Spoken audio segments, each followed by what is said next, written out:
Visakha steel plant township లో ఓ మహిళ ధైర్యం దొంగల్ని పరుగులు పెట్టించింది. సమయస్ఫూర్తితో వ్యవహరించి సొత్తు చోరీ కాకుండా కాపాడుకుంది. మరెంతో మందికి స్ఫూర్తిగా నిలిచి ఉక్కు మహిళగా నిరూపించింది.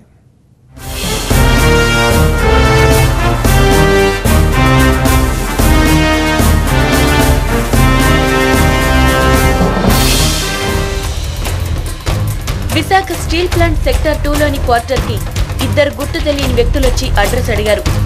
ఇంతలోనే తాగడానికి నీళ్లు కావాలని అడగడంతో శైలజ ఇంట్లోకి వెళ్ళింది.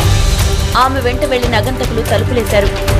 దొంగ దొంగ అని అరిచి పెరటి తలుపు వైపు వెళ్లేందుకు ప్రయత్నించగా అడ్డుకున్న దొంగలు ఆమె ఒంటిపైన నగలను దోచుకునే ప్రయత్నం చేశారు.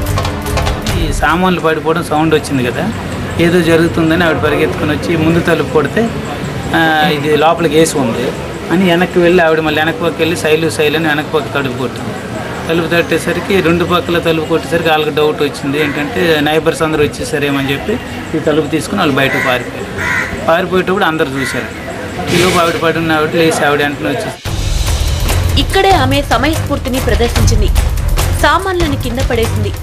ఈ శబ్దాలకు చుట్టుపక్కల వారు వచ్చేలోపే తన భర్త బాత్రూంలో ఉన్నట్టు భ్రమ కల్పించి మామయ్య మామయ్య అని కేకలేసింది.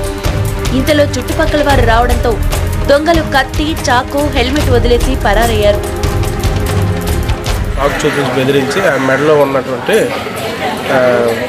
పుస్తుల తాడిని గట్టిగా తెంపేసరికి ఆమె కూడా బాగా ట్రై చేసి మిగతా మొత్తం పుస్తుల తాడి ఆమె దగ్గర ఉండిపోయింది.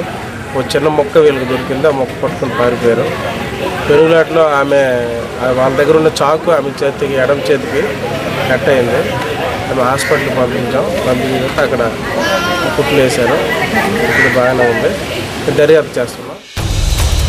శైలజ మెడలోని హారంలో చిన్న ముక్క దొంగల చేతిలో ఉండిపోగా మిగతాది ఆమె కాపాడుకోగలిగింది. ఈ పెనుగులాటలో శైలజ చేతికి స్వల్ప గాయమైంది.